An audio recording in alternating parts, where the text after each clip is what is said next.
Selamat datang di channel kami, jangan lupa like dan subscribe channel di bawah ini.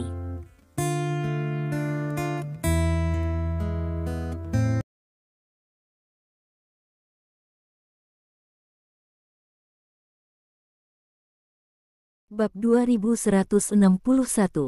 Zhao Meng jatuh cinta padaku. Stephen tidak menyangka Xiao Ling mengatakan kalimat seperti itu. Ya, kamu tidak tahu. Xiao Ling bertanya balik. Bagaimana kamu tahu? Stephen tidak menjawab pertanyaan Xiao Ling, tetapi malah mengajukan pertanyaan kepada Xiao Ling. Tentu saja saya tahu. Anda tidak tahu bahwa ketika Sister Meng berbicara tentang Anda di depan saya, matanya bersinar, dan setiap kali dia menyebut Anda, Sister Meng akan menghela nafas. Jelas bahwa dia jatuh cinta dengan kamu. Kamu, kata Xiao Ling. Lalu mengapa dia dalam suasana hati yang buruk? Stephen bertanya. Jika itu kamu, wanita yang kamu suka punya dua pacar, keduanya diakui, apakah kamu bahagia? Xiao Ling bertanya balik. Wajah Stephen membeku, dan dia berkata, aku mengerti ketika kamu mengatakan itu. Petik 2. Idola, meskipun kamu sangat mengagumimu, tetapi jika menyangkut wanita, aku harus mengatakan bahwa kamu benar-benar bajingan. Kata Xiao Ling. Mendengar perkataan Xiao Ling, Stephen merasa sedikit melankolis. Dahulu kala, dia masih seorang pria dengan satu hati dan satu pikiran, tetapi dengan asosiasi berturut-turut dengan Yao Jing dan Gu Feiyan, dan peningkatan statusnya sendiri, dia masih mengikuti jalan lama seorang pria yang menjadi jahat. Ketika dia punya uang, sekarang Stephen jarang memikirkan masalah kekhususan atau non-kekhususan, seolah-olah sudah menjadi hal yang biasa untuk menginjak beberapa kapal di dunianya. Stephen tahu itu tidak baik, tapi dia tidak bisa menghindarinya. Sepertinya banyak anjing penjilat tahu bahwa menjilat dewi mereka tidak akan ada hasilnya, tetapi mereka tetap menjilat setiap hari mau tidak mau. Tentang gosipmu, aku mendapatkan banyak gosip di ponselku setiap hari. Kamu benar-benar memiliki banyak orang kepercayaan. Apakah kamu tahu apa yang dikatakan tentang kamu di internet? Tanya Xiao Ling. Apa yang kamu bicarakan? Stephen bertanya dengan rasa ingin tahu. Tuan memetik bunga, kata Xiao Ling. Stephen agak malu saat para penggemarnya mengatakan itu. Namun, saya juga mengerti, berapa banyak pria yang berpikiran tunggal sepanjang waktu. Mereka yang mengiklankan diri mereka berpikiran tunggal dan mengatakan bahwa mereka adalah pria baik tidak lebih dari kurangnya kemampuan, kata Xiao Ling. Kamu bisa melihatnya, kata Stephen. Aku bisa melihatnya, tapi Sister Meng tidak bisa melihatnya. Aku bertanya padanya, dan dia berkata bahwa dia tidak pernah menjalin hubungan sejak dia lulus kuliah. Adalah hal yang paling menyedihkan bagi orang sepertimu untuk menghadapi bunga. Pemetik sepertimu. Jadilah lebih baik. Mereka yang tidak baik mungkin tertipu dan dijual. Kata Xiao Ling. Kamu berbicara sebanyak sebelumnya, kata Stephen dengan marah. Sejujurnya, dia cukup senang bahwa Xiao Ling dapat kembali ke sifat cerewetnya yang lama, tetapi saat ini dia masih tidak menyukai apa yang dikatakan Xiao Ling. Apa artinya dicor warna saat lebih baik, dan tertipu untuk menjualnya jika tidak bagus? Apakah Anda orang seperti itu? Idol, apakah kamu dan Sister Meng berselingkuh? Xiao Ling bertanya dengan lembut. Tidak. Stephen menggelengkan kepalanya lagi dan lagi. Seharusnya tidak demikian. Dari sudut pandang orang seperti Sister Meng, jika bukan karena kalian berdua berselingkuh, maka kamu tidak akan mengganggu dan mengeluh sepanjang hari untukmu. Alis cantik Xiao Ling mengerutkan kening. Itu karena kita berhenti di Fenglin terlambat. Stephen memfitnah di dalam hatinya, tetapi berkata, karena suasana hatinya sedang buruk, kamu harus banyak menghiburnya. Kamu harus menyelesaikan masalah ini sendiri, baik kamu memberi mereka akhir yang bahagia, atau Anda berkomunikasi dengan mereka secara mendalam, itu satu-satunya cara untuk tetap di sini dan tetap bersama. Kata Xiao Ling. Bukankah kamu menyebutku bajingan? Apakah kamu akan mendorong adikmu Meng ke dalam lubang api? Tanya Stephen. Ada apa dengan bajingan itu? Siapa yang menetapkan bahwa pemanas yang disediakan oleh AC sentral bukan pemanas? Kata Xiao Ling. Kamu adalah ucapan bijak. Stephen tidak bisa menahan diri untuk tidak mengacungkan jempol. Pada saat ini, dia yakin bahwa Xiao Ling telah benar-benar lolos dari bayang-bayang pembunuhan orang tuanya. Bab 2162. Jadi, apa yang akan kamu lakukan, idola? Xiao Ling memandang Stephen dengan cemas, dengan rasa ingin tahu di wajahnya. Ngomong-ngomong, jangan banyak bertanya tentang ini, apa rencanamu selanjutnya? Xiao Ling bertanya.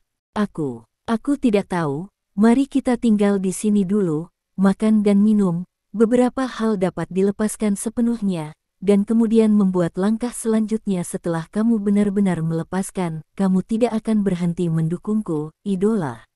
Xiao tanya Ling. Jika kamu mengatakan aku bajingan lagi, maka aku benar-benar memiliki pertimbangan dalam hal ini, kata Stephen dengan serius. Kalau begitu aku tidak akan menyebutmu bajingan, kata Xiao Ling buru-buru. Itu tidak buruk. Stephen mengangguk puas. Aku hanya akan mengatakan kamu adalah Raja Laut, bagaimana? Kata Xiao Ling. Kamu memarahiku 2 kali hanya untuk 1 kalimat ini.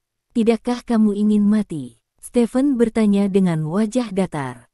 Aku berpikir untuk tidak hidup, tetapi jika aku benar-benar turun dan melihat orang tuaku, mereka pasti akan sangat sedih. Xiao Ling tiba-tiba berkata kesepian.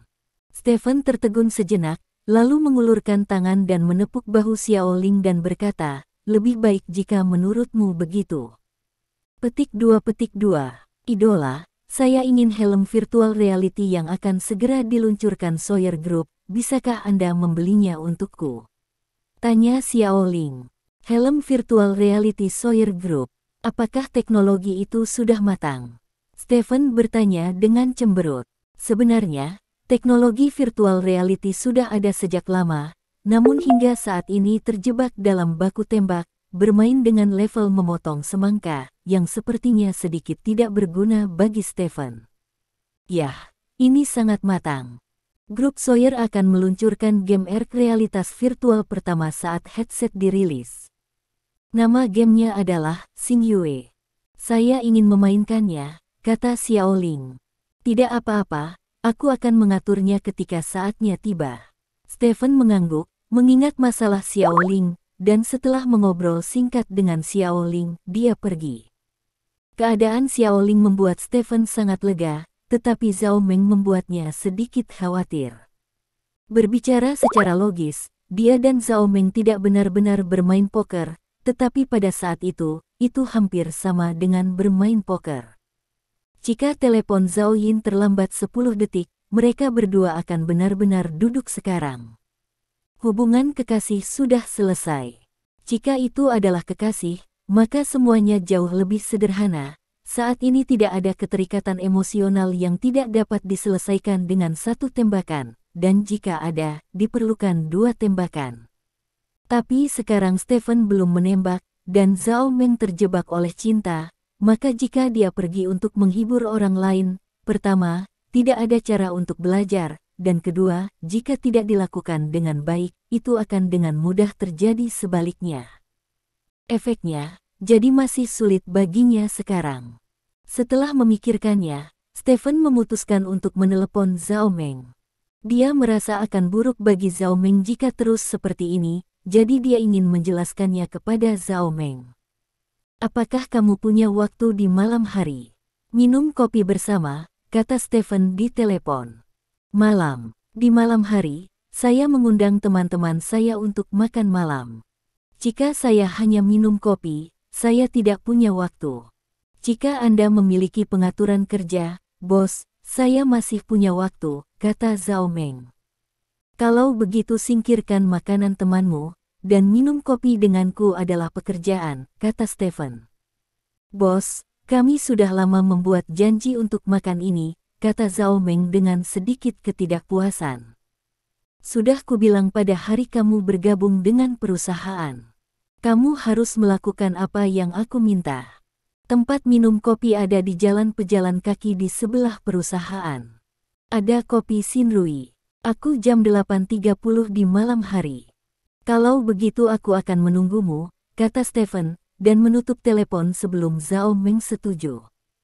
Zhao Meng di ujung telepon sangat dirugikan. Dia berencana untuk menjaga jarak antara sekretaris dan bos dengan Stephen, untuk menyelesaikan beberapa perasaan di hatinya, tetapi dia tidak berharap Stephen memberikannya pesanan malam ini. Air mata hampir jatuh dari mata Zhao Meng, tetapi Zhao Meng akhirnya menelepon temannya dan menunda makan malam.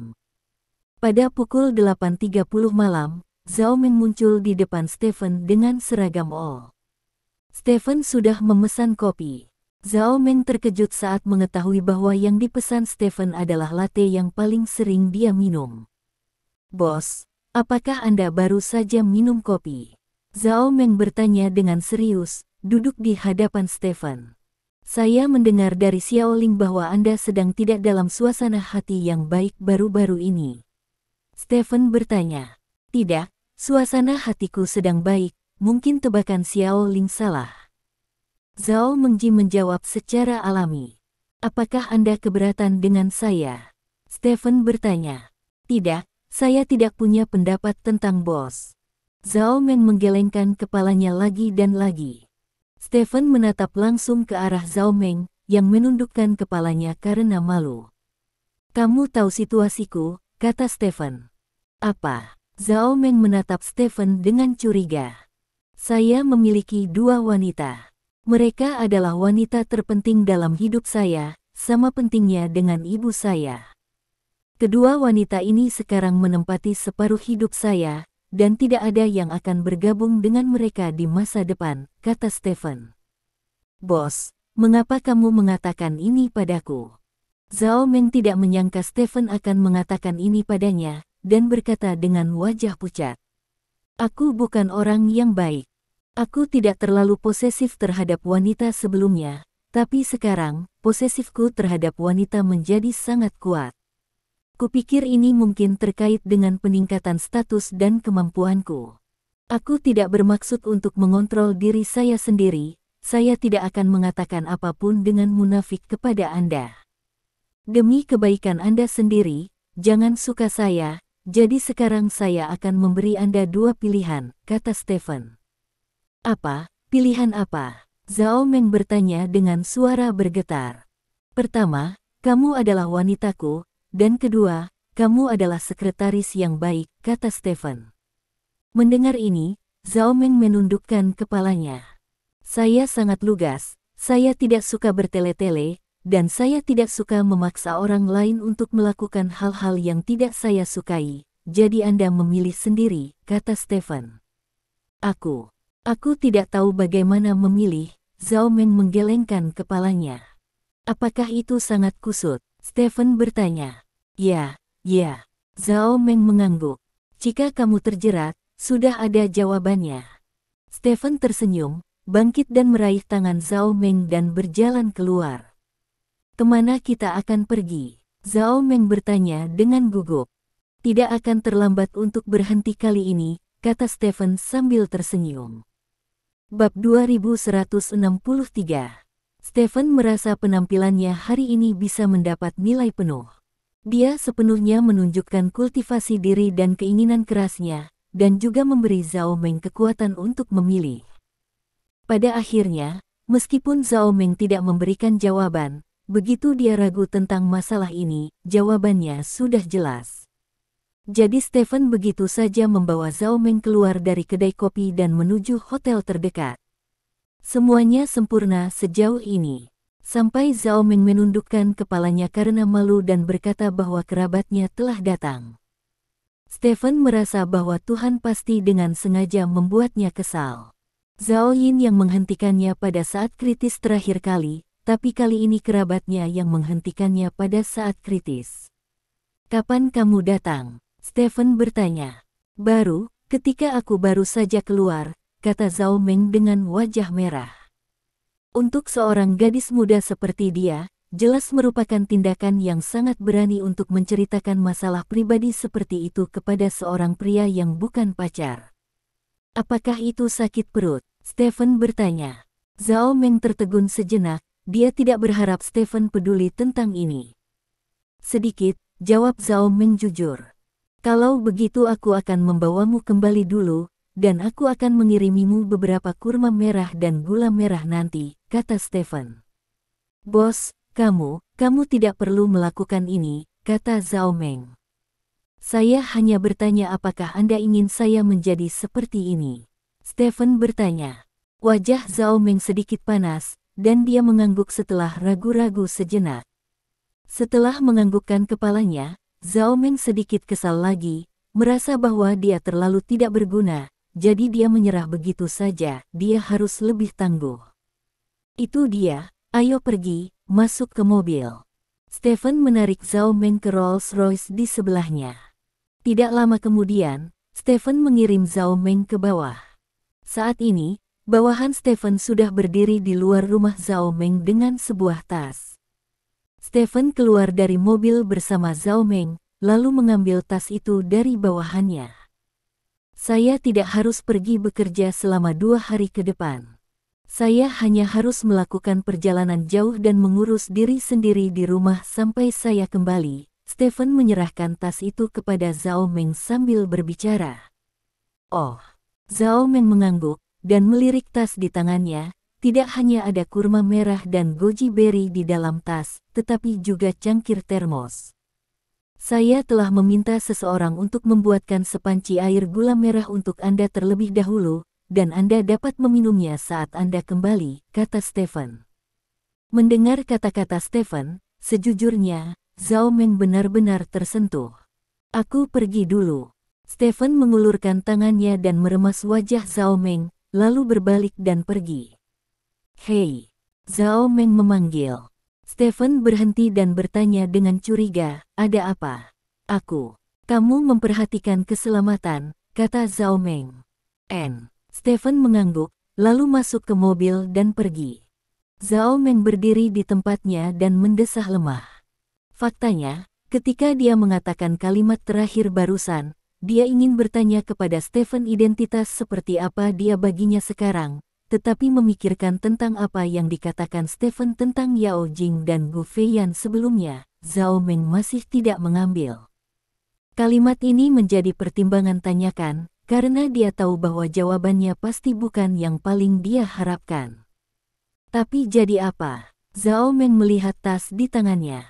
Mungkin, dalam hidup ini, dia ditakdirkan untuk menjadi orang biasa di antara orang kepercayaannya yang tak terhitung jumlahnya, tapi ini sudah cukup. Zhao Meng tersenyum manis, berbalik dan berjalan pulang. Pada saat ini, dia telah sepenuhnya melepaskan beberapa hal di hatinya. Sisi lain, Stephen sedang duduk di dalam mobil. Dia tidak pasrah karena tidak bisa mengemudi. Baginya, apa yang dia lakukan hari ini telah memungkinkan dia untuk melihat ketulusan Zhao Meng, dan dia juga yakin bahwa Zhao Meng dapat melepaskan dendam di hatinya. Lalu, apa terjadi selanjutnya secara alami, itu akan menjadi hal yang biasa, tidak perlu terburu-buru untuk sementara waktu. Mungkin ini hidup, semua kesempurnaan tidak bisa dicapai dalam semalam. Stephen berpikir begitu. Bab 2164. Tepat ketika Stephen sedang mengeluh tentang kehidupan, ponsel Stephen tiba-tiba berdering. Telepon itu dari Dong Jian. Stephen mengangkat telepon. Patriark, baru saja menerima kabar dari kerajaan reruntuhan bahwa Adipati Natali telah lahir, kata Dong Jian. Apakah kamu melahirkan laki-laki atau perempuan? Tanya Stephen. Itu laki-laki, kata Dong Jian. Oh, pria itu cukup baik. Yang paling dia butuhkan sekarang adalah seorang ahli waris, Stephen mengangguk. Orang-orang kami mendapatkan foto tangan pertama anak itu, dan saya telah mengirimkannya ke ponsel Anda dapat melihatnya, kata Dong Jian. Foto tangan pertama anak itu. Stephen sedikit mengernyit, menahan rasa ingin tahu di dalam hatinya dan tidak mengajukan pertanyaan lagi, tetapi langsung menutup telepon Dong Jian, lalu dengan hati-hati mengklik foto yang dikirim Dong Jian. Dalam foto tersebut, seorang bayi yang baru lahir muncul di depan Stephen. Melihat bayi kecil ini, Stephen menutup matanya. Bayinya masih kecil, jadi saya tidak bisa mengatakan apakah dia tampan atau tidak, tetapi rambut hitamnya sangat mencolok. Dengan rambut hitam ini, Stephen sudah memahami sesuatu. Jantung Stephen berdebar kencang, dia perlahan-lahan merentangkan jari-jarinya, lalu menatap anak di foto itu. Kali ini, Stephen melihatnya dengan lebih jelas. Rambut anak itu berwarna hitam dan bervolume banyak. Kulit anak itu cukup putih, tetapi bukan kulit putih orang kulit putih, lebih dekat dengan darah campuran kuning dan putih. Mata anak itu sangat indah, berwarna biru langit, sewarna dengan mata Natalie. Ini adalah bocah ras campuran kecil, dan Stephen dapat melihat sekilas bahwa pria ini pasti miliknya, karena fitur wajahnya sangat mirip dengannya sekilas. Bocah lelaki ini mirip dengan Lin Ankang ketika dia masih kecil anak pertama. Itu hilang. Stephen menutupi matanya lagi, meskipun dia sudah menebak sebelumnya, tetapi Natalie membunuh anak itu dengan satu gigitan, jadi itu bukan miliknya, jadi dia tidak memikirkannya sama sekali. Dia tidak menyangka anak itu akan lahir sekarang. Pada akhirnya, dia sangat mirip dengannya, dan dia masih memiliki rambut hitam murni. Ini adalah gen yang tidak dimiliki Natalie maupun Blair. Dia memiliki rambut hitam dan terlihat seperti Stephen, jadi dia bahkan tidak perlu melakukan tes paternitas untuk mengetahui anak siapa itu. Stephen tidak menyangka bahwa dia dan Natalie mengalami kecelakaan dalam semalam, dan pada akhirnya, akan ada kristalisasi seperti itu. Tingkat keberhasilan ini tampaknya terlalu tinggi, bukan? Setelah Stephen berpikir sejenak, dia menelepon Zhao Meng. Atur pesawat segera, saya akan pergi ke negara yang korup, kata Stephen sederhana. Zhao Meng di ujung telepon secara alami mengatur untuk Stephen segera. Pada saat yang sama, Stephen juga menelepon keluarganya dan secara singkat mengatakan bahwa dia akan keluar. Setelah itu, Stephen langsung mengalihkan mobilnya ke bandara. 1 jam kemudian, pesawat khusus Stephen membawanya ke arah negara yang korup. Sedangkan parfum country. Apa? Natalie Jalang itu melahirkan. Di rumah Blair, Blair melompat dari sofa setelah menerima berita dari bawahannya. Ya, lahir. Kami bertanya kepada dokter yang melahirkan, dan dokter mengatakan bahwa anak itu ras campuran, kata bawahan itu. Darah campuran kuning dan putih. Blair mengepalkan tinjunya dan berkata dengan gigi terkatup, ini pasti benih bajingan Stephen, pasti. Natalie Jalang, jelas dia mengkhianatiku, tapi dia berkata mengklaim bahwa saya kasihan padanya, dan secara paksa membagi setengah dari harta saya tidak akan pernah melupakan kebencian ini, Natalie Jalang itu. Bos, apakah Anda ingin menyampaikan berita ini ke Sun Sin? Dengan gaya Sun Sin, hal ini pasti akan digunakan oleh mereka untuk membuat keributan, kata bawahan itu. Tentu saja, sampaikan berita itu kepada orang-orang di Sun Sin, dan biarkan mereka segera menerbitkannya di internet, dan kemudian akan diterbitkan di surat kabar pada sore hari, dan diterbitkan di seluruh dunia. Oke, kata bawahan. Juga, segera rekrut orang-orang kuat. Aku ingin Natalie Jalang itu menyaksikan dia dan bajingan Stephen mati. Apakah kamu mengerti? Kata Blair dengan tatapan membunuh. Bos, jika Stephen mengetahui hal ini, mungkin akan berdampak buruk bagi kita, kata bawahan itu. Itu hanya bayi, itu akan mati jika kamu menyentuhnya dengan santai. Jangan biarkan siapapun menangkapnya. Stephen menyinggung begitu banyak orang, siapa tahu siapa yang melakukannya. Aku ingin spesies liar Stephen mati, bajingan yang hidup di sini dunia untuk sehari sangat memalukan bagiku. Kata Blair. Ya, aku mengerti. Pada saat yang sama, di sisi lain, di Bohemia Manor. Natalie sedang berbaring di tempat tidur dengan bayi yang tertidur lelap dalam bedong di sampingnya. Melihat bayi itu, wajah Natalie penuh kelembutan. Dia tidak memiliki orang tua atau kekasih, dan sekarang adalah hasil terbaik baginya untuk memiliki pria kecil sebagai pendampingnya. Sayang, ibu akan melakukan segala yang mungkin agar kamu tumbuh dengan aman. Di masa depan, kamu akan mengambil alih gelar Adipati Bauhinia dari ibu. Kamu ditakdirkan untuk menjadi eksistensi yang dikagumi oleh banyak orang di Eropa, gumam Natalie. Pada saat ini, kepala pelayan masuk dari pintu. Tuan, apakah Anda ingin memberitahu Tuan Stephen tentang masalah ini? Tanya pengurus rumah tangga. Tidak perlu memberitahunya. Jika dia tertarik, dia akan tahu. Jika tidak, percuma memberitahunya. Natalie menggelengkan kepalanya. Oke. Kepala pelayan itu mengangguk, berbalik dan berjalan keluar ruangan. Di luar ruangan, beberapa orang sedang menunggu di depan pintu. Tuan Stewart, apa rencana Duke mengenai Sun Sinius? Seseorang bertanya. Tuan mengalami pendarahan pasca persalinan dan sekarang lemah. Lebih baik tidak memberitahu dia tentang masalah ini, agar tidak mempengaruhi pemulihannya. Biarkan keluarga kerajaan tampil di Sun Sinius. Lagi pula, masalah ini melibatkan para bangsawan.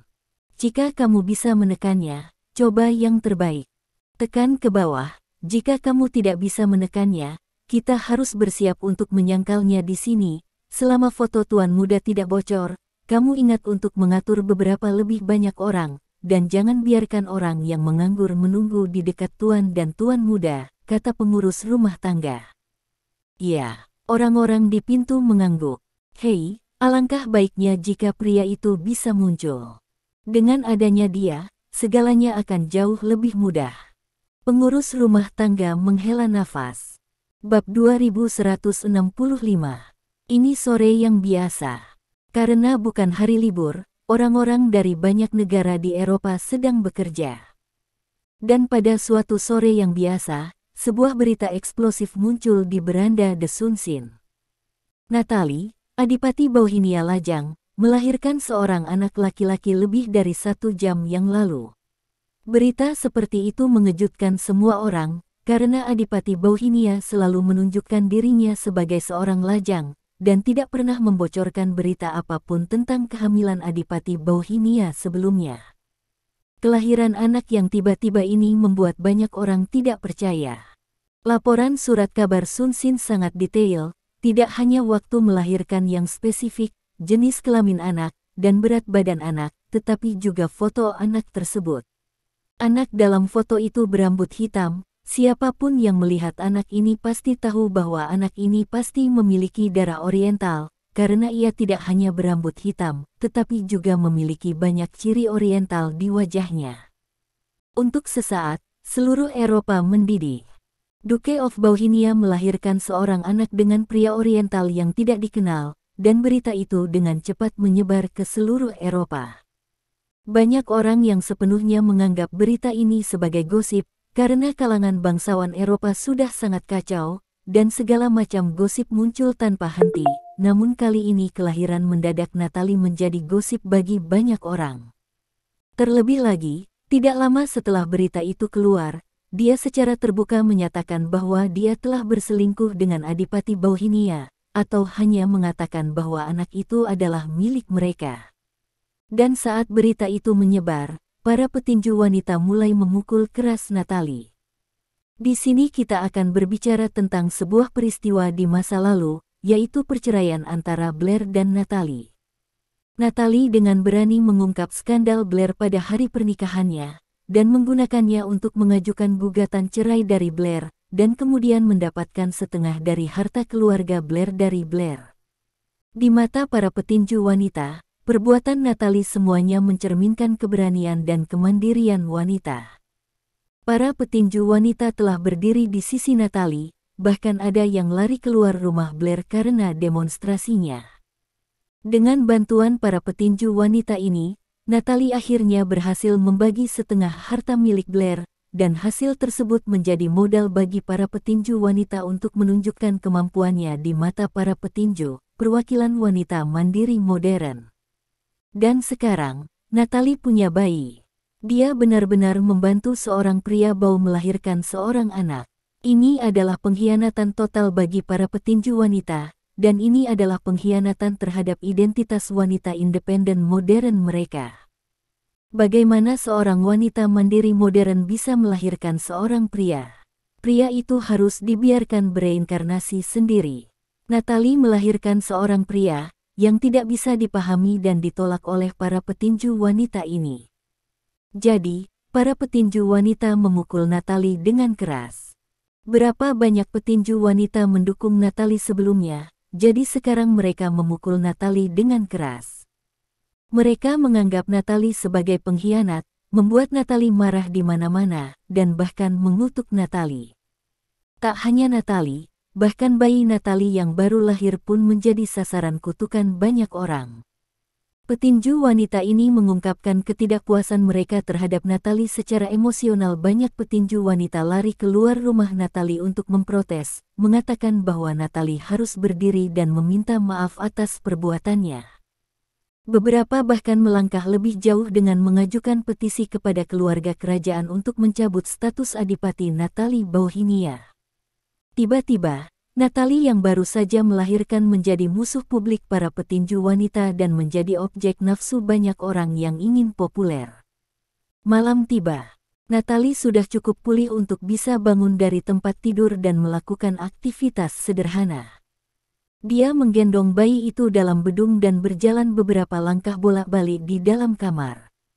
Bayi kecil itu sudah bangun saat ini dan memandang dunia dengan mata sedikit menyipit. Aku harus memanggilmu apa? Natalie memiliki ekspresi serius di wajahnya. Kepala pelayan di sebelahnya terlihat agak jelek, karena dia sudah tahu betapa buruknya dunia luar bagi Natalie, tetapi Natalie sendiri belum mengetahuinya. Pengurus rumah tangga, siapa nama bayinya? Tanya Natalie. Saya pikir sangat bagus menamainya dengan nama kakek buyutnya. Kakek buyutnya, Tuan Paul Portman, pernah menjadi seniman terkenal di dunia, kata kepala pelayan sambil tersenyum. Bauer Portman. Natalie mengangguk sambil berpikir. Pada saat ini, bayangan hitam tiba-tiba muncul di jendela ruangan. Saat berikutnya, jendela pecah. Bayangan hitam muncul dari luar jendela. Ada penyusup. Pengurus rumah berteriak dan berdiri di depan Natalie. Natalie sedikit panik, karena dia tidak menyangka seseorang akan masuk ke kamarnya saat ini. Dia memeluk anak itu dengan erat, lalu bergerak menuju pintu. Pada saat yang sama, penjaga di luar pintu mendengar suara itu, membuka pintu dan masuk. Penjaga ini berdiri di antara Natalie dan penyusup, lalu menyerang penyusup. Bab 2166. Namun, penyusup itu tidak terburu-buru untuk menyerang. Dia memandang Natalie yang berlari menuju pintu dan berkata, "Serahkan bayi di pelukanmu, dan aku tidak akan membunuhmu." "Itu," kata Natalie dengan geram. "Bawa dia," teriak kepala pelayan, menunjuk ke penyusup. Para penjaga berakselerasi menuju penyusup. "Hanya sampah ini, bagaimana mereka bisa menghentikanku?" Penyusup itu mencibir, dan tiba-tiba sebuah penghindaran melewati celah di antara para penjaga, dan kemudian langsung menuju ke Natalie. Melihat pemandangan ini, semua orang terkejut. Kecepatan penyusup ini sungguh mencengangkan.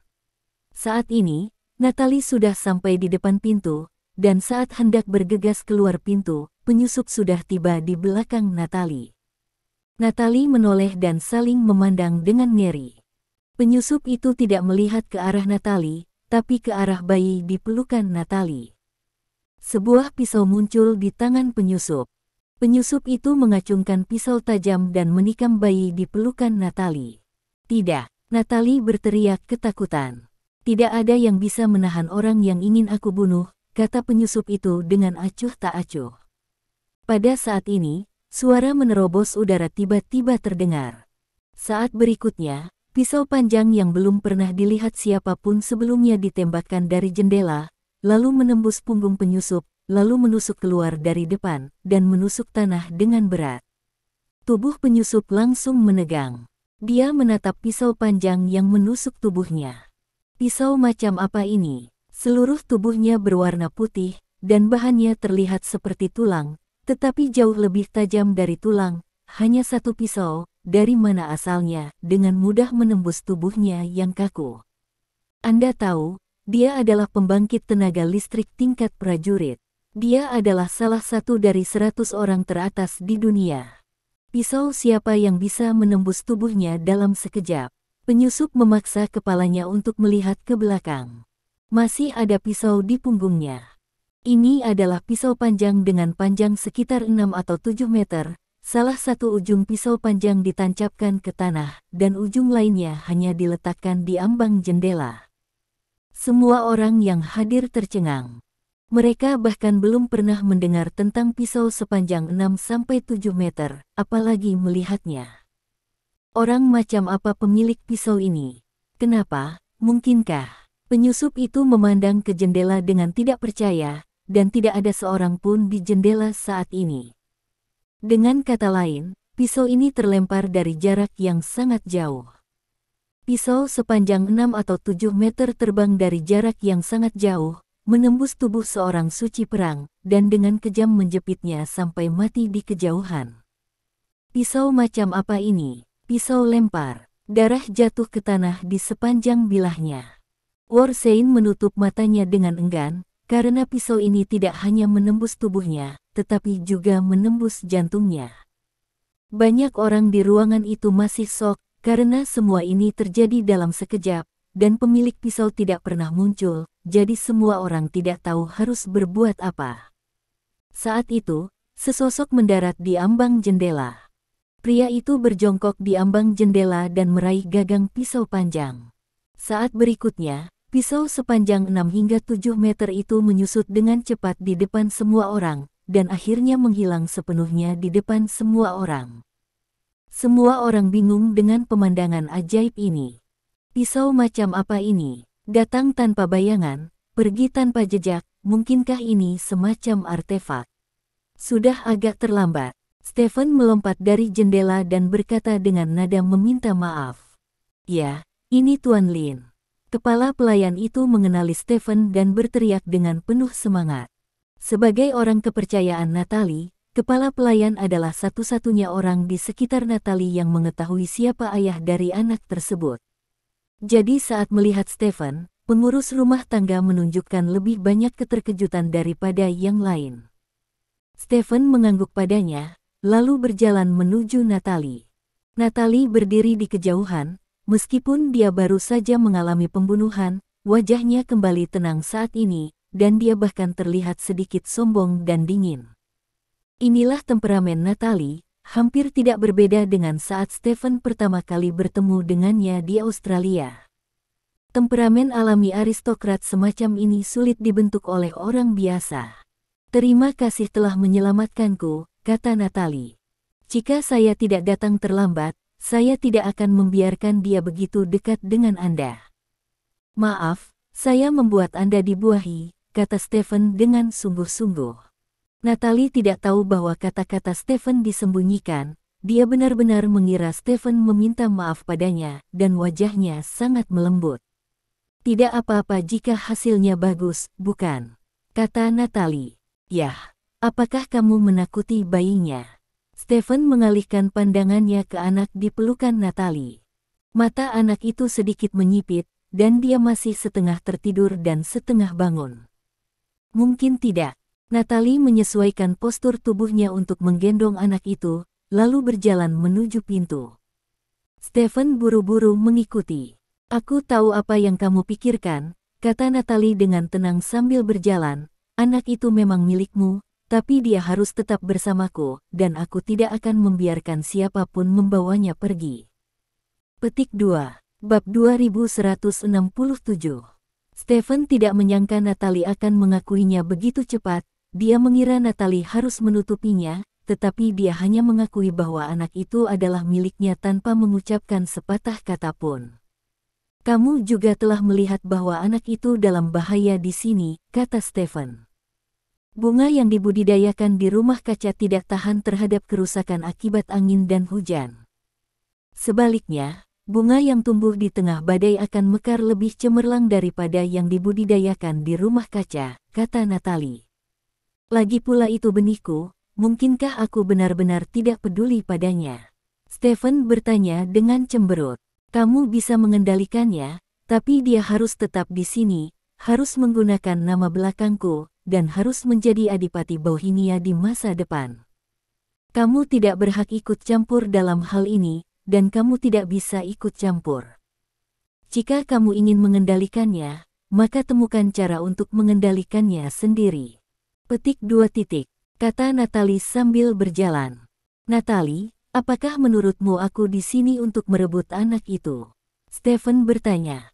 Aku tahu pemikiran tradisional kalian orang Longguo. Kamu tidak akan membiarkan anak-anakmu berduaan denganku, jadi aku harus tetap pada posisiku dan melawanmu, kata Natalie dengan serius. Stephen menatap Natalie dengan serius. Natalie juga memandangnya dengan serius. Stephen melihat kegigihan di mata Natalie. Jadi Stephen mengangguk dan berkata, aku tahu apa yang harus dilakukan. Petik 2. Natalie membeku sesaat, menatap Stephen dengan hati-hati. Dia sangat khawatir Stephen akan merampoknya. Begitu Stephen merampoknya, tidak ada seorang pun di dunia ini yang bisa menghentikannya. Aku akan melakukan sesuatu, dan aku akan datang menemuimu dalam beberapa hari, kata Stephen, berbalik dan pergi. Natalie menyaksikan Stephen menghilang di depannya, dan berdiri di sana dengan tercengang. Dia benar-benar baru saja pergi, tanpa berkelahi, atau bahkan mengatakan sepatah kata pun tentang menginginkan seorang anak, dia menghilang begitu saja di depannya. Tuan, Anda seharusnya tidak terlalu keras pada Tuan Lin. Lagi pula, dengan adanya dia, Anda dan Tuan Muda akan sangat aman, kata pengurus rumah tangga. Saya memiliki kemampuan untuk membesarkan anak saya dengan aman. Hari ini hanyalah sebuah kecelakaan. Saya salah menghitung kejahatan sifat manusia, kata Natalie sambil berbalik dan berjalan ke depan. Hei, pelayan itu menghela nafas. Rotten Country, Leisning Avenue, 1. Ini adalah apartemen tunggal di dalam apartemen. Seorang pria berusia 30-an sedang duduk di depan komputer, mengetik di komputer dengan cepat menggunakan tangannya. Natalie benar-benar orang yang berair. Kamu tidak tahu. Dia pernah merayuku secara terbuka. Pada akhirnya, aku tidak bisa menahannya. Aku berhubungan seks dengannya di toilet pompa bensin. Dia sangat baik. Sosok. Sekarang aku masih memiliki sisa rasa yang tak ada habisnya. Petik 2. Pria itu memiliki senyum celaka di wajahnya saat mengetik. Dia adalah seorang otaku, dia tidak suka keluar, dan dia tidak memiliki banyak penghasilan. Dia bergantung sepenuhnya pada dukungan pemerintah. Hal favoritnya di hari kerja adalah menjadi pejuang keyboard. Pria keyboardnya berbeda dari pria keyboard biasa. Dia sangat pandai mengarang cerita. Dia selalu dapat menghubungkan orang-orang dalam acara panas dengan dirinya sendiri, dan kemudian mempostingnya di Weibo-nya untuk menarik lalu lintas, karena Weibo-nya memiliki semua hal ini. Sudah memiliki jutaan penggemar. Natalie, cantik sekali, aku tidak tahu babi oriental mana yang lebih murah, gumam otaku itu. Omong-omong, otaku adalah seorang rasis yang sangat keras. Pada saat ini, sebilah pisau tiba-tiba menembus layar komputer di depan otaku, langsung menusuk wajah otaku tersebut. Dalam sekejap otaku itu mati, lalu pisaunya menghilang. Negara busuk, tempat lain. Seorang wanita berusia 20-an juga sedang mengetik di keyboard. Natalie melahirkan seorang pria untuk seorang pria. Kita harus mengirim anak itu ke api, membakarnya menjadi abu, dan mengisi selokan dengan abunya. Wanita itu menyerang Natalie dan anaknya dengan kata-kata yang sangat kejam. Jelas, ini adalah seorang petinju wanita. Saat petinju wanita itu menyerang, sebuah pisau melintas di kamarnya. Kepala itu tiba-tiba jatuh dari bayang-bayang cahaya, dan darah berserakan di lantai. Waktu, sedikit masa lalu. Jeritan datang dari banyak rumah. Sirene terus bergema di berbagai sudut kota. Malam ini ditakdirkan menjadi malam tanpa tidur bagi polisi. Jam 8 pagi. Pemimpin redaksi Sunsin, Kane berjalan keluar dari rumahnya. Dengan senyuman di wajahnya, berita kemarin membawa lalu lintas yang sangat besar ke media mereka, dan dia sendiri dipuji oleh dewan direksi untuk itu. Kane masuk ke mobilnya dan menyalakannya. Saat ini, Kane tiba-tiba melihat seseorang muncul di kaca spion. Siapa? Kane menoleh dan bertanya dengan bersemangat. Bab 2168. Saat berikutnya, pisau tulang putih keluar dari tubuh Kane. Pisau tulang ini menembus bagian belakang kursi, mengikat Kane ke bagian belakang kursi. Aku laki-laki Natalie dan ayah dari anaknya. Sebuah suara dingin datang dari belakang. Tubuh Kane gemetar hebat, dia ingin lari, tetapi kekuatannya terus mengalir dari tubuhnya. Pada akhirnya, Kane berubah menjadi mayat yang dingin. Negara parfum. Apa? Orang suci perang yang pergi untuk membunuh bajingan itu kehilangan kontak. Ketika Blair mendengar berita yang dilaporkan oleh bawahannya, dia tercengang. Itulah santo perang, jika Anda kehilangan kontak, Anda akan kehilangan kontak. Meninggal atau terluka. Bagaimana dengan bajingan yang lahir dari Natalie dan Stephen? Tanya Blair. Entahlah, dan baru pagi ini, perawat yang menjual foto itu ditemukan tewas di rumah. Kata bawahan itu. Bagaimana kamu mati? Blair bertanya, mengerutkan kening. Diretas sampai mati. Pembunuhnya tidak diketahui saat ini. Selain itu, kami telah menerima kabar bahwa dari tadi malam hingga saat ini, total 23 pembunuhan telah terjadi di negara busuk dan 23 orang telah terbunuh. Saat ini, polisi di negara busuk itu gila ya. Mereka menemukan melalui penyelidikan bahwa semua dari 23 orang ini telah menerbitkan komentar radikal tentang Natalie dan anak-anaknya di internet. Kata pria itu dengan wajah serius. Apa? Blair menatap bawahannya dengan kaget dan bertanya, maksudmu, 23 orang terbunuh karena mereka membicarakan Natalie dan bajingan itu di internet? Ya. Bawahan itu mengangguk, lalu tiba-tiba mengangkat tangannya dan menekan earphone di telinganya, dan setelah menganggukkan kepalanya beberapa kali, bawahan itu berkata, sekarang 25. Bagaimana mungkin? Blair menggelengkan. Kepalanya tidak percaya, apakah dia masih bisa dibunuh sebagai keyboard warrior hari ini? Seberapa serius niat membunuh ini? Tiba-tiba, tubuh Blair bergetar hebat. Aku tahu siapa itu, ini Stephen. Blair berkata dengan penuh semangat, itu pasti Stephen, hanya dia yang memiliki kemampuan untuk menemukan prajurit keyboard itu dalam waktu singkat dan membunuh mereka secara diam-diam. Jika itu benar-benar Stephen, maka pembunuh yang kami kirim untuk membunuh anak Duke Natalie mungkin sudah mati. Kata pria itu dengan gugup. Itu pasti dia, dan itu hanya dia. Tidak, aku tidak bisa tinggal di sini lagi. Ini tidak aman lagi, dan selagi dia masih di negara korup, aku harus cepat. Kata Blair sambil berjalan keluar. Tidak lama kemudian, Blair naik helikopter dan meninggalkan Perfume Country. Road Country, tanah milik Natalie. Tuan, 31 orang telah meninggal. Berdiri di depan Natalie, kepala pelayan berkata dengan sungguh-sungguh. Natalie tidak lagi dingin dan sombong saat ini. Alisnya sedikit mengernyit. Seseorang dari keluarga kerajaan datang untuk menanyakan, dan mereka ingin tahu apakah pembunuhan berantai itu terkait denganmu, kata kepala pelayan. Bagaimana aku bisa membunuh begitu banyak orang dalam waktu kurang dari sehari? Natalie menggelengkan kepalanya. Tuan, Anda dan saya sama-sama tahu bahwa kematian orang-orang ini tidak dapat dipisahkan dari Tuan Lin.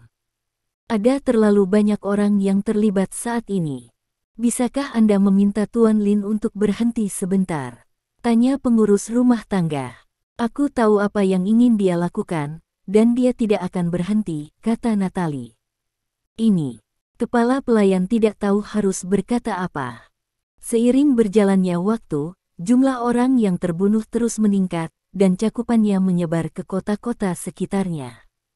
Polisi yang tak terhitung jumlahnya berkeliaran di jalan mengumpulkan informasi, mencoba menemukan jejak pembunuh berantai, tetapi mereka tidak menemukan apapun dari awal hingga akhir. Pada saat yang sama, begitu banyak kasus yang sangat ditargetkan juga membuat takut para pejuang keyboard di internet.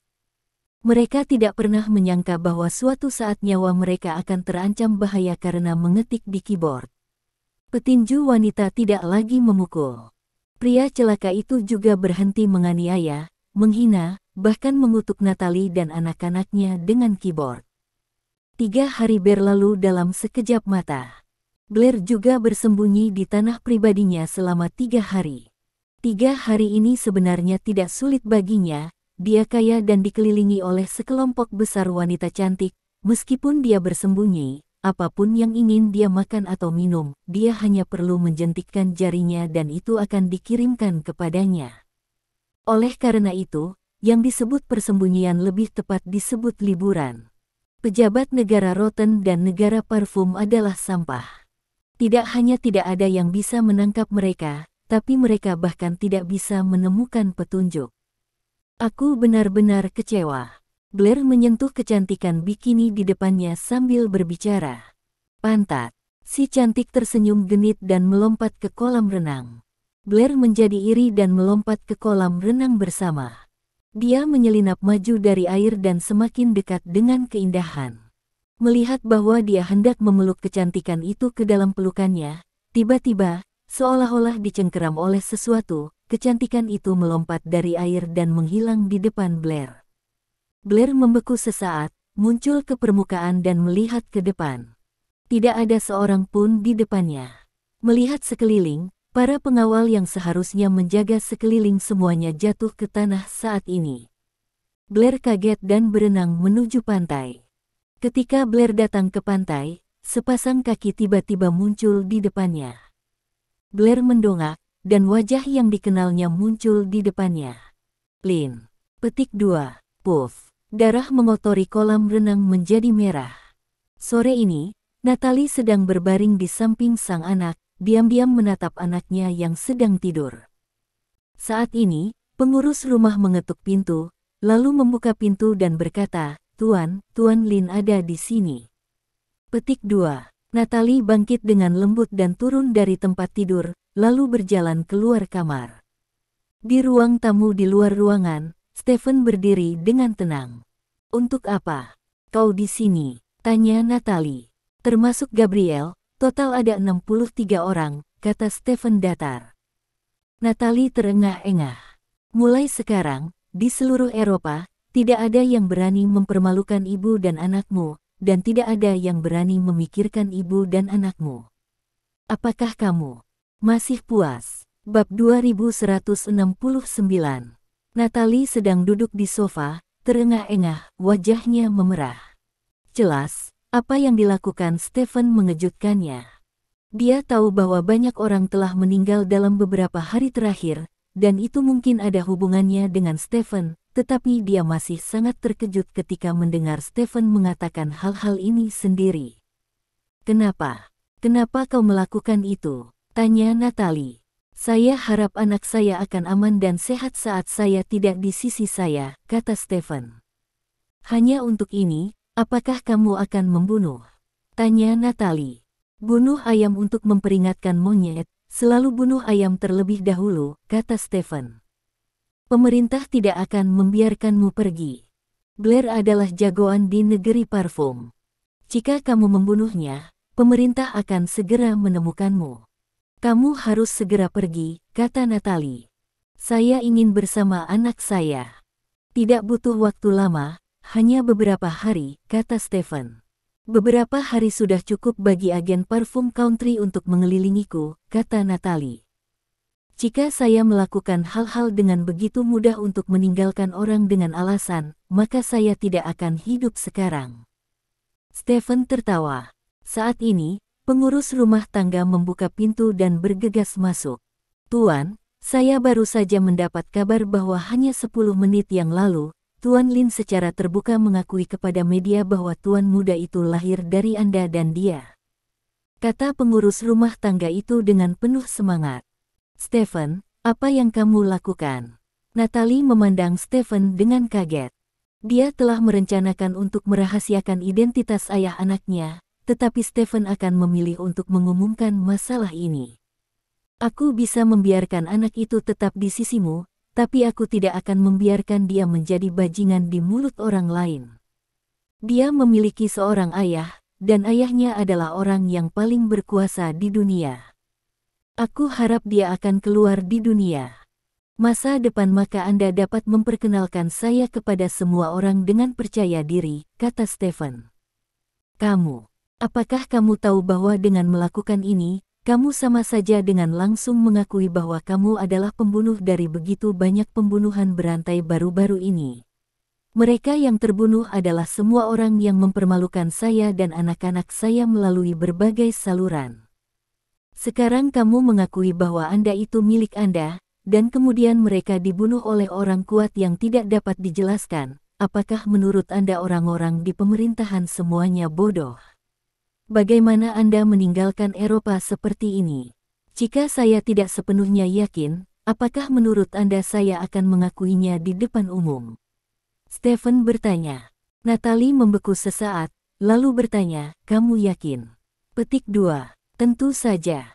Stephen tersenyum, dan berkata kepada Natalie, aku tidak ingin membicarakan hal-hal yang tidak berarti ini sekarang, aku bisa melihat-lihat anak kita. Natalie menatap lurus ke arah Stephen, dan setelah sekian lama dia akhirnya mengangguk dan berkata, oke, kamu bisa mengunjunginya, atau tinggal bersamanya selama beberapa hari, tapi aku ingin kamu berjanji padaku sekali saja jika pemerintah menegaskan bahwa Anda bertanggung jawab atas pembunuhan itu, Anda harus meninggalkan Eropa. Jadi, Anda masih peduli dengan keselamatan saya, Stephen tersenyum. Aku hanya tidak ingin ayah anakku menghabiskan sisa hidupnya di penjara. Natalie memutar matanya dengan canggung. Stephen tertawa dan berjalan ke samping Natalie, dan menarik Natalie dari sofa. Ayo pergi, cepat bawa aku ke sana. Aku tidak sabar, kata Stephen. Natalie tidak mengatakan apa-apa, berbalik dan berjalan keluar. Bab 2170. Stephen merangkul pinggang Natalie. Natalie mengerutkan kening dan melirik Stephen. Meskipun kami tidak memiliki landasan emosional yang dalam, bagaimanapun juga kami memiliki anak, jadi kami masih perlu lebih memupuk hubungan ini. Penelitian telah menunjukkan bahwa seorang anak yang hidup dalam keluarga yang penuh kasih dengan orang tua akan sangat bermanfaat bagi fisik dan mentalnya. Kesehatan. Peran, kata Stephen. Kalau begitu kita bisa melatihnya saat dia berakal sehat, kata Natalie. Pada saat itu, sudah terlambat, dan pelatihannya baru saja sekarang, kata Stephen. Natalie juga tampaknya menganggap kata-kata Stephen masuk akal, jadi dia tidak mengatakan apa-apa lagi. Keduanya datang ke kamar tempat anak itu tidur bersama. Anak itu terbaring di kepala tempat tidur, dan ada beberapa penjaga berdiri di samping tempat tidur. Setelah pembunuhan beberapa hari yang lalu, Natalie mengatur ulang penjaga di sekitar anaknya. Penjaga ini semuanya adalah pembangkit tenaga tingkat dewa perang. Bahkan jika Warsane datang, mereka pasti tidak akan bisa menyenangkan. Kamu bisa membiarkan mereka pergi, kata Stephen. Natalie mengangguk dan menyuruh semua penjaga untuk mundur, lagi pula Blair pun sudah mati, jadi tidak ada yang mau menyakiti ibu dan anak mereka. Stephen tidak sabar untuk menggendong bayi itu. Ini bukan anak pertamanya, tapi suasana hatinya mirip dengan hari kelahiran Lin Ankang. Sebagai seorang ayah, Stephen tidak diragukan lagi memenuhi syarat. Dia penuh dengan cinta kebapaan untuk setiap anaknya. Apakah Anda yang pertama atau yang terakhir, semua cinta kebapaan sama beratnya. Tahukah kamu, ketika saya di sekolah menengah, cita-cita saya dalam hidup adalah menikahi wanita asing. Anak yang lahir dengan cara ini akan menjadi ras campuran. Saya sangat menyukai anak ras campuran, kata Stephen. Itukah sebabnya kamu tidak sabar untuk mengakui bahwa ini adalah anakmu? Tanya Natalie. Ini hanya sebagian alasannya, kata Stephen. Sekarang kamu mengakui bahwa dia adalah anakmu, bagaimana dengan dua istri dari kerajaan nagamu? Tanya Natalie. Saya telah meminta Dong Jian untuk membeli keyboard, kata Stephen. Hah? Natalie tidak mengerti arti kata-kata Stefan. Sudah waktunya untuk mengakui kesalahanmu, dan sudah waktunya untuk bertarung, kata Stefan. Natalie tidak bisa menahan tawa. Apakah mereka akan memukulmu? Tanya Natalie. Aku tidak tahu tentang itu, jangan bicarakan itu, siapa nama bayimu? Stefan bertanya. Kepala pelayan mengatakan bahwa bayi itu bisa diberi nama sesuai nama kakek saya, yang merupakan seorang seniman hebat, kata Natalie. Tidak, anak itu harus bernama Lin, kata Stefan dengan serius. Apakah kamu ingin menggunakan metode kerajaan nagamu pada anakku? Tanya Natalie. Anak-anak di negara korup Anda tidak harus diberi nama dengan nama ayah mereka. Ini bukan cara negara naga kita, tetapi tradisi kedua negara, kata Stefan dengan serius. Portman mewakili Adipati Bauhinia. Jika anak saya tidak dapat diberi nama Portman, maka dia tidak dapat mewarisi gelar Adipati Bauhinia, kata Natalie. Kalau begitu, Anda mengatakan bahwa Lin mewakili keluarga Lin dari Longguo. Jika anak saya tidak dapat diberi nama Lin, maka dia tidak akan dapat mewarisi keluarga Lin. Dari perspektif ukuran, keluarga Lin jauh lebih banyak daripada Duke of Bauhinia, kata Stefan.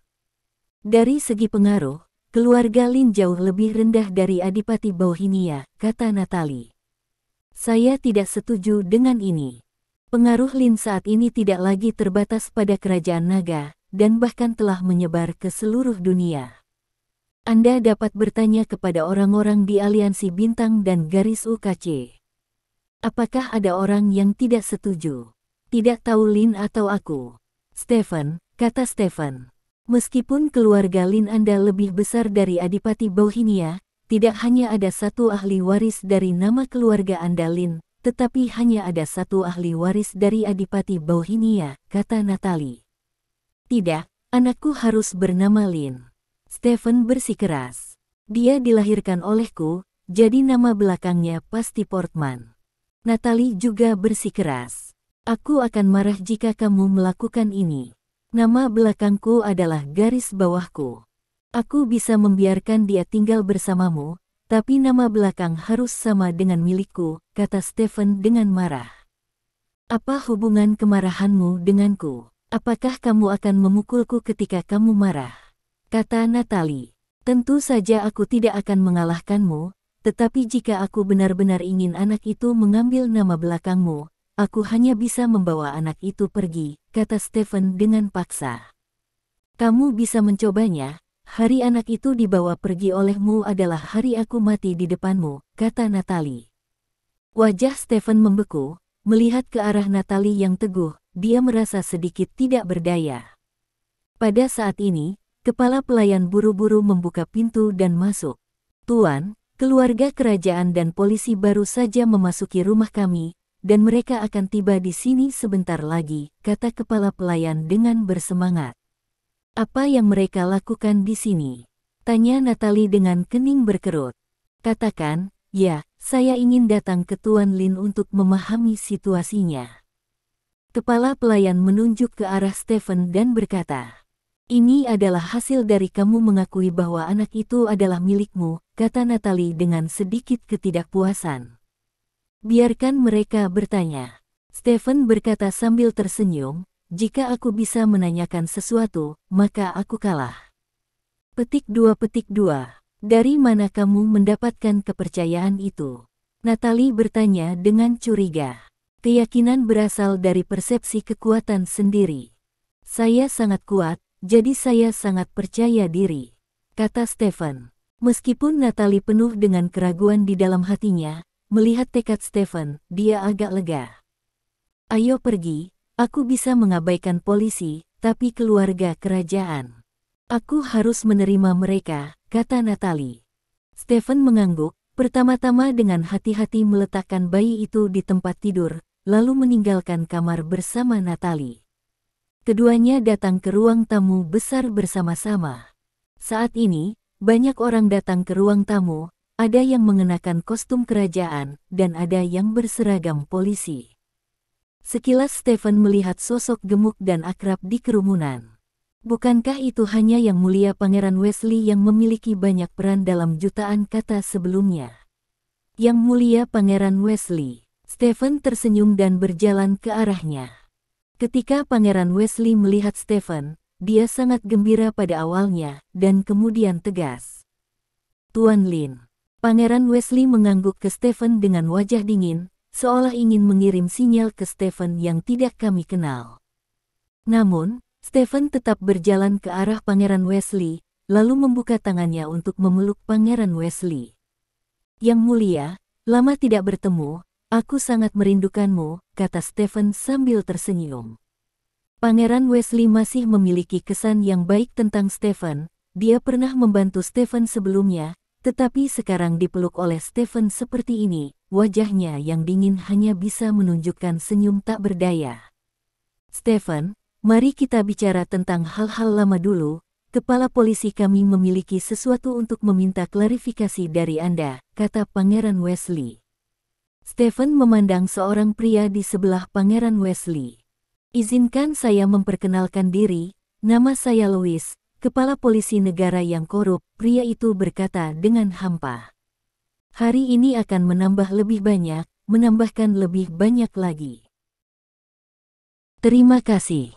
Sampai jumpa di bab selanjutnya.